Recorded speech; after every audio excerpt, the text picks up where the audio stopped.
मागच्या भागात आपण पाहिलं अंकित आणि सुरेखा नवरा बायको आहेत आणि त्यांचे वैवाहिक नातेसंबंध सगळं व्यवस्थित चालू असताना एके दिवशी कामावरून घरी आल्यावर अंकितला फ्रीजच्या प्रतिबिंबात दिसले की सुरेखा गपचूप कोणाला तरी दरवाजातून बाहेर काढत होती आणि जाताना तिने त्याला किस सुद्धा केले. यावरून त्याला सुरेखावर संशय आला. खरं खोटं जाणून घेण्यासाठी तो आपल्या जिगरी मित्राची मदत घेतो. नागेश त्याचे नाव. अंकित आणि नागेशमध्ये ठरल्याप्रमाणे नागेश सुरेखावर नजर ठेवणार होता. पाहूयात मग आता पुढे काय होतं ते. वहिनी आज क्लबवरून तसेच त्यांच्या कुकिंग क्लासला जाणार हे नक्की होतं. म्हणजे माझ्याकडे दुपारी 1 वाजेपर्यंत वेळ होता.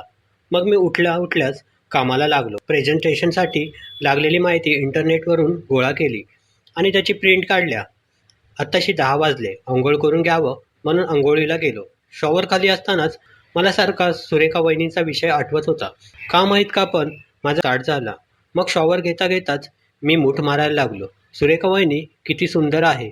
भरलेले आंबे, भरलेला पार्श्वभाग, अतिशय रेखीव फिगर होती तिची. तिला खोल गळ्याचा ब्लाऊज घालायची सवय आहे. चहा देताना कितीतरी वेळा तिने मला तिच्या आंब्यांमधल्या फटीचे दर्शन दिले होते. गोरीपान, तेजस्वी, नितळ त्वचा. बऱ्याच वेळा मी अंकितच्या घरी रात्री मुक्कामाला थांबलो आहे. तो हरामखोर मी शेजारच्या बेडरूममध्ये असताना सुद्धा तिच्याशी संबंध ठेवतो. ती पण त्या बाबतीत त्याला साथ देते. रात्रभर त्यांच्या सुस्काऱ्यांचा आवाज ऐकून मी कितीतरी वेळा मूठ मारले आहेत. घरात ती नेहमी साडीवर असते. अंक्याने तिला गाऊन घेऊन दिले, पण ती ते घालत नाही. का ते तिचे तिलाच माहीत. पण खरं सांगू का, साडीमध्ये जितकं गाऊनमध्ये कधीच दिसणार नाही. एकदा दुपारी अंक्या आणि मी क्रिकेट पाहत असताना मी मुतायला जायला उठलो आणि अंक्याने मला येताना बेडरूममधून उश्या आणायला सांगितल्या. मी मुतायला जायच्या आधी उश्या आणून द्यायला अंक्याच्या बेडरूममध्ये गेलो. तिथे सुरेखा झोपली होती. तिची साडी फार अस्ताव्यस्त झाली होती. तिचे आंबे ब्लाऊजमधून बाहेर यायला उतावीळ झाल्यासारखे दिसत होते. मी मुद्दाम तिच्या पायाच्या बाजूला आलो आणि काय माझं नशीब, तिची साडी अशी वर आली होती की तिची पिवळी चड्डी स्पष्ट दिसत होती. मी डेअरिंग करून तिला हलक्या हाताने तिच्या चिमणीवर स्पर्श केला. तिने लगेच चुळबुळ केली म्हणून मी घाबरून तिथून बाहेर गेलो. अंक्याला उश्या दिल्या आणि बाथरूममध्ये जाऊन मनसोक्त मूठ मारल्या. आत्ताही तोच सीन आठवून मी मनसोक्त मूठ मारल्या. अंघोळ होऊन बाहेर आलो. बेडरूममध्ये जाऊन डिओ मारला. इतक्यात बेल वाजली. कोण आले सकाळी सकाळी मारायला. मी मनातल्या मनात शिव्या घालत दरवाजा उघडायला गेलो. समोर पाहतो तर पूजा, माझी एक्स गर्लफ्रेंड. ती रडत आत आली. मी विचारलं, पूजा तू इथे काय करतेस? नागेश, त्याने मला फसवलं रे. लग्न करून स्वतः अमेरिकेला गेला. विजा नाही म्हणून मला इथे ठेवलंय सासू सासऱ्यांची सेवा करायला. पूजाने रडत रडत सुरुवात केली. अगं इतकं काय रडतेस त्यात? तुझा विजा करून घे, तुला पण नेईल ना तो अमेरिकेला. मी म्हणालो, त्या मला अजिबात इंटरेक्ट करायचं नव्हते. या कुत्रीने माझ्याकडून भरपूर खर्च करून दुसऱ्या कुणाशी तरी लग्न केलं होतं. हिच्याबरोबर तर मी कोणत्याही प्रकारचा शारीरिक संबंधही ठेवला नव्हता. पण तो आता 6 महिन्यांनी येणार आहे. तोपर्यंत काय मी या म्हाताऱ्यांची नोकरानी बनून राहू का? हे बघ पूजा, तू लग्नाचा निर्णय घेण्याआधी हा विचार करायला पाहिजे होतास. आता रडून काय उपयोग? मी बोललो. त्याने तर मला टचसुद्धा नाही केलं लग्नानंतर. पूजा अजून जोरात रडायला लागली. तिचं हे वाक्य ऐकून माझा झोपलेला बांबू जागा झाला. तिच्याशी संबंध ठेवायची ती संधी चालून आलेली होती. पूजा तू बस, मी तुला चहा करतो. म्हणत मी शांत केलं आणि किचनमध्ये चहा करायला गेलो. चहाचे मशीन होते. त्यातून पटकन चहा बनवला आणि तिच्या चहामध्ये गोळी मी चांगलीच मिक्स करून टाकली. तिने माझा विचार केला नाही. मग मी तिचा विचार का करू? मी तर हिला सोडणारच नव्हतं. पुढे काहीही होऊ देत. मी दिलेला चहा पिऊन तिला एनर्जी चढली. तिने मला विचारले, तुला डिस्टर्ब तर नाही ना होत? मी म्हणालो, नाही, मला आज उशिरा ऑफिसला जायचं आहे 12 वाजता. ती थोडीशी रिलॅक्स झाली. मी तिला म्हणालो, तू बस थोडा वेळ, मी कपडे घालून येतो. आणि मी बेडरूममध्ये गेलो. मी दरवाजा मुद्दाम उघडा ठेवला. आत गेल्यावर मी त्रिपोर्ट काढून टाकली. बाबू उठलेला होता, पण मी लक्ष दिले नाही. डिओचा अजून एक स्प्रे मारला. इतक्यात पूजा आत आली. तिचं पहिलं लक्ष गेलं माझ्या उभा बांबूकडे, पण तिने काही नजर हटवलीच नाही. तिच्या या डेअरिंग लुकने मी अजूनच एक्सायटेड झालो. ती माझ्या बांबूकडे पाहत तशीच पुढे आली आणि तिने सरळ त्याला तोंडात घेतलं. आई ग, मी कळवळलो. तिने माझ्या बांबूवर हलकत चावा घेतला. पूजा काय करतेस? तुझं लग्न झालंय, आठवतंय का? मी खूप सोज्वळ आहे असे दाखवण्यासाठी मी मुद्दाम बोललो. तिने माझ्या बोलण्याकडे अजिबात लक्ष दिला नाही. तिला जबरदस्ती उठवले. तिची साडी सोडली, ब्लाऊज काढला आणि तिला बेडवर झोपवले. तिच्यामध्ये तिचे आंबे दाबत ती किस करायला सुरुवात केली. आंबे दाबल्यामुळे ती किस करत सुस्कारे सोडत होती. चेहरा तिला चढलेला दिसत होता. तिचे डोळे लाल झालेले स्पष्ट दिसत होते. मी तिचा परकर वर केला. अरे, हिने तर चट घातली नाही. मी किस करत करत तिच्या दाण्याला घासायला सुरुवात केली. आता मात्र ती चांगलीच खवळली. नागेश, मला तृप्त कर. मी असूसले आहे या सुखासाठी. आहा, चोळ अजून जोरात. फाकव तिला. पूजा किस करत करत बोलली. तिने माझ्या खांद्याभोवती हात टाकून एकदम लॉक करून टाकलेलं. आता मी पण चांगलाच गरम झालो होतो. मी स्वतःला सोडून घेतले आणि उलटा झालो, म्हणजे 69 पोजमध्ये. तिने एका सेकंदात माझा बांबू तोंडात घेतला आणि चोकायला लागली. मी पण तिची चिमणी फाकवली आणि चाटायला सुरुवात केली. तिच्या दाण्यावर फोकस करून मी तिला चाटत होतो. ती स्ट्रॉने सरबत पिल्यासारखं माझ्या बांबूला चोखत होती. मी तिच्या तोंडात धक्के मारायला सुरुवात केली. मी खालून तिच्या पार्श्वभागावर दोन्ही बाजूला 2 हात ठेवले आणि पार्श्वभागाला फाकवू लागलो. तसेच एक मधले बोट तिच्या पार्श्वभागात घातले. ती कळवळली. मी बोट तसेच ठेवून जोरजोरात चाटायला लागलो. तिने माझा बांबू तोंडातून काढला आणि ती माझ्या चाटायला लागली.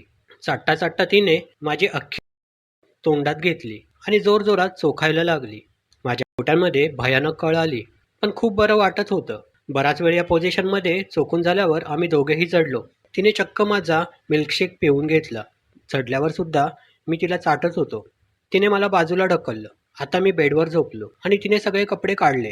माझ्या बांबूवर बसणार इतक्यात मी तिला थांबवले. मी पटकन शेजारच्या कपाट्यामधून एक चॉकलेट फ्लेवरचा काढला आणि माझ्या बांबूवर चढवला. मग तिला माझ्यावर बसवले.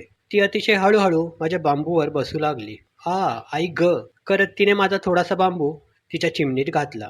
पूजा, तू आहेस का? मी विचारलं. नाही, पूजा म्हणाली. मग इतका बस का होतोय तुला? माझा खूप टाईट आहे. मी एकदाच केलाय. मला समजले तिच्या नवऱ्याचा बांबू नक्कीच खूप बारीक असणार. माझा पण काही खूप मोठा नव्हता, पण जाड नक्कीच होता. हळूहळू करत तिने माझा पूर्ण बांबू स्वतःच्या आत सामावून घेतला व ती पुढे मागे करत करत झटके देऊ लागली. मी तिच्या पार्श्वभागाला खालून पकडले आणि वर खाली उचलू लागलो, पण लवकरच माझ्या हातांना कळ लागली, म्हणून मी तिला हलवायचा विचार सोडून दिला. ती स्वतःच आता वर खाली करू लागली. प्रत्येक झटक्याला माझा बांबू पूर्ण आत घेऊन परत पूर्ण बाहेर काढून पुन्हा आत घेत होती. बराच वेळ अशा पोझिशनमध्ये संभोग झाल्यावर मी तिला पुन्हा बाजूला केलं आणि माझ्या आवडत्या मशनरी स्टाईलने तिच्याशी संभोग करू लागलो. या पोजचा हा फायदा आहे की आंबे दाबता येतात. मला आंबे दाबायला खूप आवडतात. मी आंबे दाबत दाबत आमच्या मिलनाचा स्पीड वाढवला. ती स्वतःच्या हाताने तिची चिमणी चोळत होती. तिचा पार्श्वभाग पचपच आवाज करत माझ्यावर आपटत होते. तिचे पाय तिने माझ्या खांद्यावर टाकले. अजून जोरात कर. मध्येच ती बडबडत होती. संभोग करता करता मी गळालो, दमून बाजूला झालो, पण तिचे काही समाधान झाले नव्हते. काढून टाकला आणि माझ्या लुळा पडलेल्या बांबूला ती चाटू लागली. मला खूप गुदगुल्या होत होत्या, पण ती ऐकत नव्हती. 5 मिनिटं पडल्यावर मला थोडंसं जीव परत आल्यासारखं वाटलं. मी तिला स्टाईलमध्ये बसवलं आणि मागून बिना तिच्या चिमणीत बांबू घातला. बांबू हवा इतका टाईट झाला नव्हता. मी बांबू तसाच आत ठेवून थोडा वेळ शांत उभा राहिलो. पण शांत बसेल ती पूजा कसली? तिने हळूहळू स्वतःच धक्के द्यायला सुरुवात केली. हळूहळू माझा पण जोर वाढला. मी तिच्या कमरेला धरून तिला पुढे मागे करू लागलो. खालून तिने तिची चिमणी चोळायची चालू ठेवली होती. थोडाच वेळ धक्के मारल्यावर ती गळली. माझ्यात गळायला जीव नव्हता, म्हणून ती गळल्यावर मी लगेच बांबू बाहेर काढला आणि बेडवर आडवा झालो. दुसऱ्यांदा गाळल्याने ती सुद्धा बऱ्यापैकी दमली होती. ती सुद्धा माझ्या शेजारी आडवी झाली. तुझे पाणी काढू का? तिने विचारले. नको, दुखायला लागलंय, मी म्हणालो. ठीक आहे म्हणत ती तशीच निघून गेली. मी मोबाईल हातात घेतला. तिचा एक फोटो काढला. 11:30 झाले होते. मी 12चा अलार्म लावला. थोड्या वेळातच अलार्मच्या आवाजाने आम्ही दोघेही दचकून जागा झालो. मी म्हणालो, मला आवरायला हवे, ऑफिसला जायचंय. मी बाथरूममध्ये गेलो आणि बांबू साफ केला. बाथरूममधून बाहेर आलो तेव्हा तिने साडी घातली होती. तिच्या हातात तिची लाल कलरची होती. कदाचित बेडरूममध्ये येण्याआधी तिनेच काढून टाकली होती. चल, आता मी जाते. आधेमध्ये येत राहील. माझा नवरा येईपर्यंत तूच माझा नवरा. लव्ह यू, असं मुद्दाम लाडक्या आवाजात ती म्हणाली आणि टॉयलेटमध्ये लघवी करायला गेली. लघवी करून आल्यावर तिने मला एक वॉर्म किस दिली आणि घरातून बाहेर पडली. मीही कपडे वगैरे आवरून बाहेर पडलो. तेव्हा 1 वाजला होता. घर लॉक केलं आणि खालच्या हॉटेलमध्ये येऊन बसलो. भूक लागली होती. मी एक मिसळपाव ऑर्डर केला. मी असा बसलो होतो की मला अंकितची बिल्डिंग चांगलीच दिसत होती. येणाऱ्या प्रत्येक व्यक्तीवर नजर पडत होती. माझे खाऊन होईपर्यंत वेगळं असं काही घडलं नाही. खाऊन झाल्यावर मी चहा मागवला. तेव्हाच अंकितची होंडा सिटी सोसायटीच्या गेटमधून आत आली. गाडीत 4 जण होते. सुरेखा, राधिका, नूतन आणि हारे कोण? दिप्या. ऐकाला हा सगळ्या वहिनींसोबत काय करतोय? गाडीतून उतरून ते चौघेही नूतन वहिनीच्या बिल्डिंगमध्ये घुसले. कदाचित आज नूतन वहिनीच्या घरी काहीतरी काम असेल. मी पटकन बिल देऊन थोडं अंतर ठेवून त्यांच्या मागून निघालो. मला वाटले होते त्याप्रमाणेच नूतन वहिनीच्या घरी सगळे गेले. नूतन वहिनीचा फ्लॅट 4थ्या मजल्यावर होता. त्यावर टॅरेस होता. मी पटकन टॅरेसवर गेलो आणि नूतन वहिनीच्या फ्लॅटच्या बरोबर वरती जाऊन उभा राहिलो. वरती दुसऱ्या बाजूला काही मुलं अभ्यास करत बसली होती. मी शांतपणे बसून मोबाईल काढला आणि गेम खेळतोय असे दाखवू लागलो. थोड्याच वेळात ते सगळे बेडरूममध्ये आले आणि त्यांचा आवाज एकदम क्लिअर ऐकू येऊ लागला. ते सगळे हसत खिदळत होते. मस्त आहे की नाही हा गेम? दीप्या म्हणाला. हो बापरे सुरेखा, तुला मात्र मानलेच पाहिजे. दीपकच्या कालच्या चॅलेंजचं काय निभवलंस तू?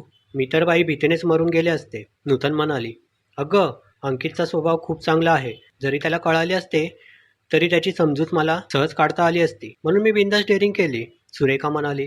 हो ना बाई, बेडरूममध्ये परक्या पुरुषाला पाहून समजून घेण्या इतका चांगला नवरा फक्त तुला भेटलाय, आम्हाला नाही. राधिका म्हणाली. आपला गेम कम्प्लीट ऑप्शनल आहे. तुम्हाला कधी वाटले की आता मला नाही सहभाग घ्यायचा तर तुम्ही बिंदास माघार घेऊ शकता. कुणावर अजिबात जबरदस्ती नाही.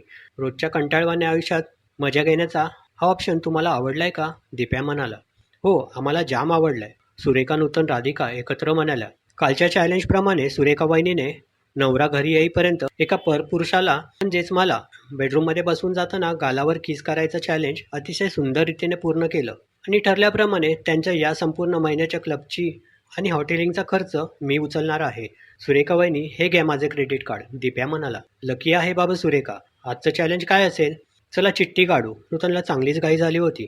हो ना, या दीपकने असले भयंकर चॅलेंज लिहून आणलेत, मला तर बाई धीरच होत नाही. राधिका म्हणाली. चला आजचे चॅलेंज काढू. दीपक हसत म्हणाला. त्यानंतर बहुतेक त्यांनी कसला तरी डब्बा हलवल्याचा आवाज आला. सुरेखा वहिनी, तुम्ही मागचं चॅलेंज जिंकल्यामुळे यावेळी चिठ्ठी काढायला संधी तुमची. दीपक म्हणाला. हो ठीक आहे. म्हणत सुरेखाने एक चिठ्ठी काढली. तर सुरेखा वहिनीने काढलेल्या चिठ्ठीप्रमाणे पुढच्या चॅलेंजचा विषय आहे ग्रुप सेक्स. या चॅलेंजप्रमाणे तुम्हाला ग्रुप सेक्सबद्दल नवरा किंवा बायकोला पटवायचं आहे. खरोखर ग्रुप सेक्स करायची काही गरज नाही, फक्त त्यांना मनवायचे आहे. ते यासाठी तयार झाले आहेत याचा पुरावा म्हणून तुम्ही एक व्हिडिओ रेकॉर्ड करून ठेवायचा आहे. जिंकणाऱ्याला बक्षीस म्हणून चॅलेंज करणारे बाकीचे सहभागी 12,000 रुपये किमतीचा हार देतील किंवा त्याच पैशात जे हवे ते घेऊन देतील. जर चॅलेंज उचललेली व्यक्ती काही कारणाने चॅलेंज पूर्ण करू शकली नाही तर त्या व्यक्तीला दंड म्हणून 15,000 रुपये क्लबला द्यावे लागतील. चॅलेंज पूर्ण करण्यासाठी फक्त 1 आठवड्याचा वेळ भेटेल. सुरेखाने वाचलेलं चॅलेंज ऐकून माझ्या गोट्या कपाळात गेल्या. बापरे, मी तर असं करू शकत नाही. माझी बायको माझा जीव घेईल. दीप्या म्हणाला. किती भित्रा आहे हा दीपक. मी चॅलेंज उचलायला तयार आहे. नूतन अगदी कॉन्फिडन्सने म्हणाली. नूते, नक्की ना? बघ हा, विचार कर, नाहीतर तुझा नवरा खरोखर कुणाला घेऊन यायचा आणि तुला 2-3 जणांसोबत कुस्ती खेळायला लागायची. सुरेखा हसत म्हणाली. मी चॅलेंज करते. नूतन असे करू शकणार नाही. राधिका म्हणाली. मी पण चॅलेंज करतो. दीपकने पण चॅलेंज केलं. मी माघार घेते. हे 5,000 रुपये. हा डाव तुम्हीच खेळा.